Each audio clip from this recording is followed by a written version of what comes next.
Hello there. We have to start today's video with some slightly irritating news because my £100 Nissan Micra, which you can see parked over there, is going mouldy. Again. And that's a real pain in the neck. Anyway, never mind. Let's have a look inside and I'll show you what's what. Welcome to CarSpyTV.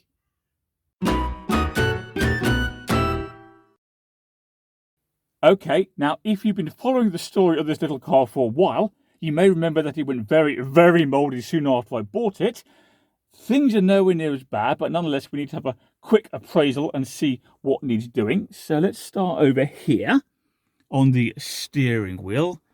And, oh yeah, that's pretty mouldy.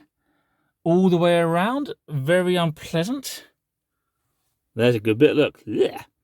As for the driver's seat, well, this piece looks all right, but up here, yeah, look, that's not a pattern on the seat, that's mould. There's more up there on the headrest. Let's just have a look at the seatbelt while we're here. Well, that's starting to feel a little bit sticky and unpleasant, although it doesn't look too bad. Needs a bit of treatment nonetheless. Let's have a look at the back of that seat. There we go. Well, that feels slightly damp, but I can't actually see any mould on it. How about down there? Nope, adjust my screwdriver. That car, by the way, is not mouldy, which is something.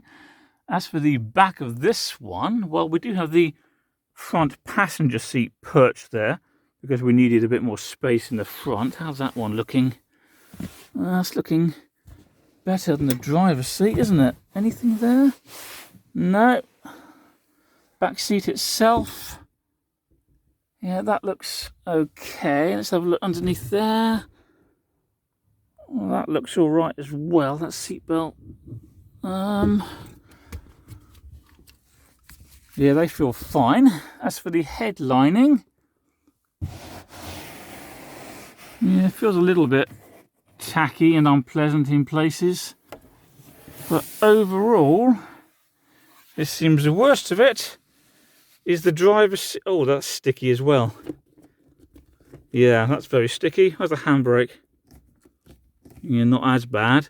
So the worst of it seems to be the steering wheel, the driver's seat, the gear stick, and that seatbelt isn't too far behind either. So clearly we need to deal with this because I know from experience if we don't deal with it now, the entire interior is going to be very mouldy within a week.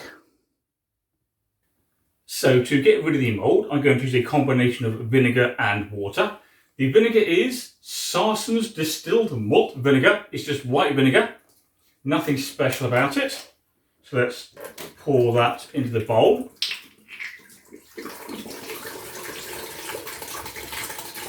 There we go.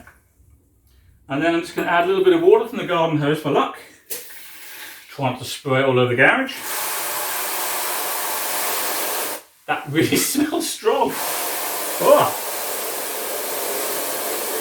Now, I have used this combination before to get rid of mould on that particular car and indeed on an old divan bed many years ago. So I know it works. And I'm making quite a strong mixture, so quite a lot of vinegar relative to the amount of water. Give that a stir for luck. Let's go. Okay, well I suppose I should be sensible and wear a mask for this. It's not healthy to breathe in too much mould. Oh yeah, there we go. Can you still hear me? Good. Right.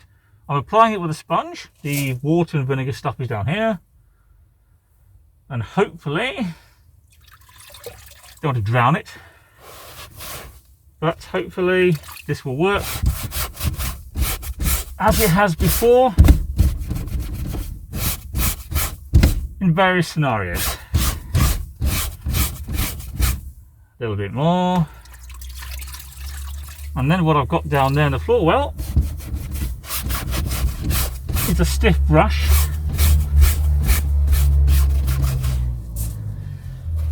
which I'm going to use just to agitate it a bit further.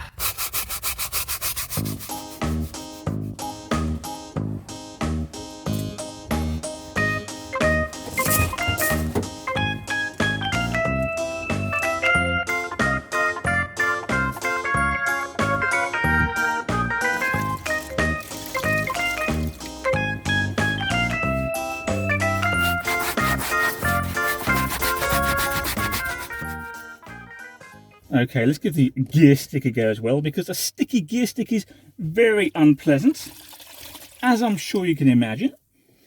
So I have to get into all these little creases, because that's where it's unpleasant. Around the side, around there, in that crease there. There we go. Hopefully that's going to be a lot better. Okay, there's something useful we can do while we wait for the interior of the car to dry. Now, you may remember in a previous video that I showed you the exhaust is full of water from condensation. That water has sat in the exhaust long enough for the exhaust to go rusty. The water is therefore this peculiar orangey rusty colour, and when I start the car, that orange water fires out the back and stains the driveway.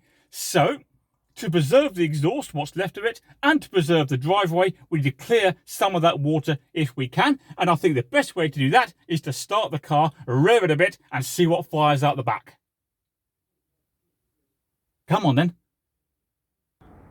Okay, so let's pop this green box under the exhaust. Like that, to catch the water. Okay, now hopefully the car will actually start, because the battery can be a bit temperamental, and so can the starter motor.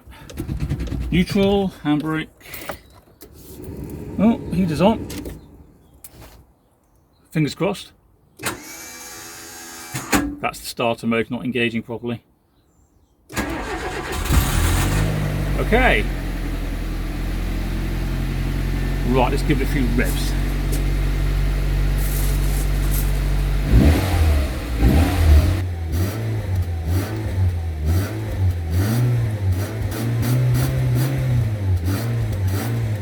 Do you see what I mean then? Plenty of water firing out the back of the car.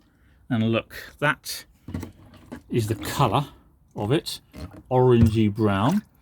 And when that lands over there on the tarmac bit of the driveway, it stains the tarmac and it takes weeks of rain to get rid of it. Not ideal.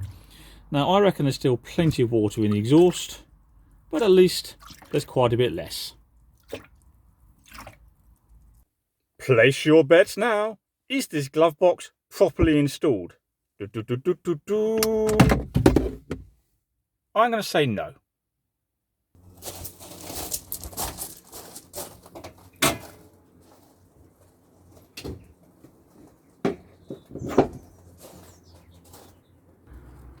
Now this is for another video, but I have just bought an engine compression tester, which will enable us to see how much pressure the engine is holding. So it evaluates things like the piston rings and the valve seals, and we're going to have to take out these coils and take out the spark plugs, connect the kit. It's going to be very interesting. I have also just noticed, much to my slight disappointment, that this coolant expansion tank is very brittle. Look, I just touched it there and it cracked. Oh, well there you go. That proves the point, doesn't it? Need a new one of those at some point. Hope it's not cracked underneath as well. Also, I need to change a bulb over this side. Now, when the expansion tank cracked, I think a little bit of plastic fell through into it through the hole. So clearly I don't want that floating around in the cooling system. So I'm going to see if I can hook it out. I've got these, they're similar to a pair of scissors, but they don't cut, they grip. They're actually for medical use. Anyway, let's see if I can find it. I can see it. Come on. Yeah. I don't know how well you'll see that on camera, but there it is. And let's see if we can pick off some of these other loose bits around the edge of the hole, because they're only going to fall in, aren't they? Now, oh, don't fall in. Come on. Come on. Oh, nearly. Yep. Gotcha. Now you'll be pleased to see that this Nissan Micra continues to be a haven for wildlife. This has grown considerably since I last showed you, although bits of it down the bottom there did tragically die off. We also have ever more moss there, which is nice and fluffy. And look, green down here as well. I really should give this car a decent clean. Well, that's not the day I planned. I did actually want to do some proper mechanical stuff to this car, such as the engine compression check, but I did have to prioritise the mould because, as you know, once it starts, it spreads like you wouldn't believe. It's awful stuff. Let's have a look at the steering wheel then. That's looking a lot better. It still feels very slightly tacky. The seat looks all right, but it's still very wet. As for the belt, I shouldn't leave it like that, should I? I should leave it out like this so that it can dry. So let's just pop that down there, and I think I'll wrap it around the gear stick. Something like that. There we go. Now, don't forget to subscribe to CarSpyTV because there's plenty more adventure to have with this little car. Can you also please do me a favour and click like on this video? And I and the mouldy, rusty Nissan Micra, which I paid £100 for, will see you next time. Farewell!